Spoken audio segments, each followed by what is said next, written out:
میں نے اسمبلی میں نہیں، میں 8 سیٹوں پہ لڑا، پتہ ہوتے ہوئے کہ میں نے اسمبلی میں نہیں جانا، اس کے باوجود میری قوم نے مجھے سارے 8 کی 8 سیٹوں پہ جتایا، 7 سیٹوں پہ جتایا، اور ایک جو کراچی کے اندر سیٹ تھی، ذرا وہاں دیکھ لے، وہ الیکشن کمیشن کو وہ دھاندلی نہیں نظر آئے گی جس طرح انہوں نے پوری اسٹیٹ مشینری استعمال کی اور ووٹ باہر پھینک دیا، جو ہر بار استعمال کرتا ہے۔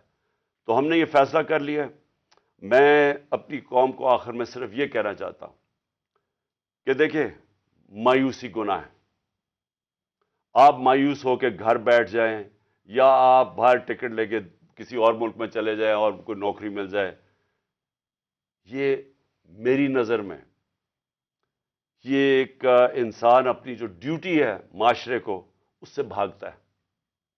اصل آپ سب کی ڈیوٹی یہ ہے کہ ہم اب کھڑے ہوں اور ہم ان چوروں کا اور اس کرپٹ نظام کا مقابلہ کریں، اور ہم کریں الیکشن کے ذریعے، اور الیکشن کے ذریعے ان کو سبق سکھائیں، آئین اور قانون کے بیچ میں رہتے ہوئے۔ میں نہیں چاہتا کہ یہاں سری لنکا جیسا سچویشن ہو کہ لوگ سڑکوں کے اوپر آ جائیں اور توڑ پھوڑ ہو۔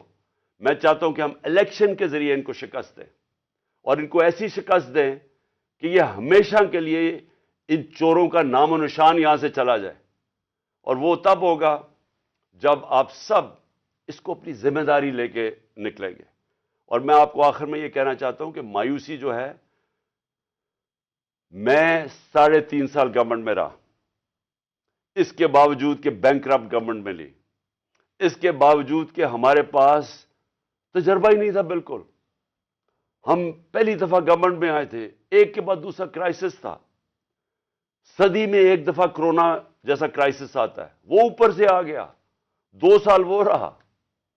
اس کے باوجود پاکستان میں کسی گورنمنٹ نے، جس طرح میں نے کہا کہ جو ملٹری ڈکٹیٹرز کو تو امریکن ڈالرز ملے، ہمیں تو کوئی ڈالرز نہیں ملے۔ سب سے بہترین ہماری اکنامک پرفارمنس تھی۔ اس سب کے باوجود اب ہم سمجھ گئے ہیں، مجھے تیسرے اور چوتھے سال میں پوری سمجھ آ گئی کہ یہ گورنمنٹ چلتی کیسے ہے۔ میں آخر میں صرف آپ کو یہ کہنا چاہتا ہوں، مایوس نہ ہوں۔ ملک یہ تب اب اٹھے گا جب بڑے اور مشکل فیصلے ہوں گے۔ یہ مشکل فیصلے ان کے نہیں کہ قیمتیں بڑھاتے جاؤ اور کہو جی مشکل فیصلہ ہے۔ مشکل فیصلے کا مطلب ملک کے اداروں کو ری سٹرکچر کریں، اس ملک کے اندر انصاف قائم کریں، رول آف لا قائم کریں۔ اگر اللہ بھاری اکثریت دیتا ہے تو تب آپ یہ سب کچھ کر سکتے ہیں۔ اس ملک میں اصلاحات کر سکتے ہیں، ادارے ٹھیک کر سکتے ہیں۔ جو گورنمنٹ کیسے چلتی ہے، اتنی بڑی ہم نے گورنمنٹ بنا دی ہے اور وہ ہمیں آگے نکلنے نہیں دیتی، ہر جگہ رکاوٹیں بن گئی ہوئی ہے، اور ہم نے کافی چینج بھی کیا۔ ایکسپورٹس بڑھانی ہے، ہم نے ریکارڈ ایکسپورٹس بڑھائی۔ کیسے ہم نے ایکسپورٹس بڑھانی ہے، اس کا ہم نے پلان بنایا ہوا ہے۔ اسمال اور میڈیم انڈسٹری کو کیسے کھڑا کرنا ہے، جو اصل روزگار دیتی ہے اور دولت میں اضافہ ہوتا ہے۔ اپنی ایگریکلچر جو زراعت ہے، ہم نے چائنا سے بات کر چکے تھے کہ نئی ٹیکنالوجی ہم لے کے آئیں۔ بدقسمتی سے کرونا کی وجہ سے 2 سال چائنا بند ہو گیا۔ وہ جو نئی ٹیکنالوجی سے ہم نے صرف اپنی، اگر ہم وہ چھوڑیں کہ جو چائنا کے اندر وہ پیداوار لیتے ہیں 1 ایکڑ سے، ہم اگر اپنی دگنی کر لیں تو اب یہ سمجھیں کہ پاکستان کے اندر ایک انقلاب آ جائے گا۔ سو میں آخر میں یہ کہنا چاہتا ہوں کہ کوئی مایوس ہونے کی کوئی ضرورت نہیں ہے۔ یہ ٹورزم میں ہی ہم اتنا پیسہ بنا سکتے ہیں، اور وہ بھی بدقسمتی سے کرونا کی وجہ سے ٹورزم ساری دنیا میں بند ہوگی۔ ہم اس ملک کو اٹھا سکتے ہیں، لیکن وہ گورنمنٹ اٹھائے گی جس کے پاس ایک مینڈیٹ ہو، جس کے پاس عوام کی طاقت ہو، اور اس اللہ کے بعد اس